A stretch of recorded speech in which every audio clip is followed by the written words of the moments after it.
ప్రతిపక్షాల ఛార్జ్ షీట్ను ప్రభుత్వం రిప్రజెంటేషన్గా భావిస్తుందన్నారు మంత్రి పొన్నం ప్రభాకర్. అందులో ప్రస్తావించిన ప్రజా సమస్యలను పరిశీలిస్తామని చెప్పారు. బీఆర్ఎస్, బీజేపీ వేరు కాదన్న పొన్నం రెండు పార్టీలు ప్రభుత్వాన్ని అస్థిరపరిచేందుకు ప్రయత్నిస్తున్నాయన్నారు. ఏడాదిలో ఎన్నో హామీలు అమలు చేశామన్నారు. ప్రతిపక్షాల తీరును ప్రజలు గమనించాలన్నారు మంత్రి.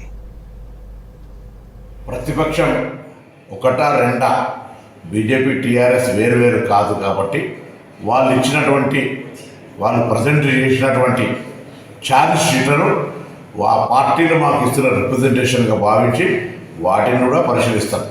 కానీ దురదృష్టం ఏంటంటే ఒక సంవత్సర కాలం పరిపాలన తర్వాత ఇవాళ మమ్మల్ని ఏదైనా విమర్శించినా లేదా ఛార్జ్ షీట్ ఫైల్ చేసినా బాగుంటుండే.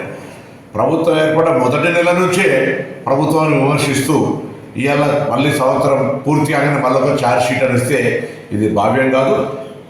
నెలకే ప్రభుత్వం ఎట్లా నడుస్తుందన్నారు, పిల్లి శాపనంతాలు పెట్టారు. ప్రభుత్వాన్ని కూలగొడతామన్నారు, కూలిపోతుందన్నారు. ఇద్దరు కలిసి ప్రభుత్వాన్ని అస్థిరపరిచే ప్రయత్నం చేస్తూ తెలంగాణ ప్రజలు గమనించాలి.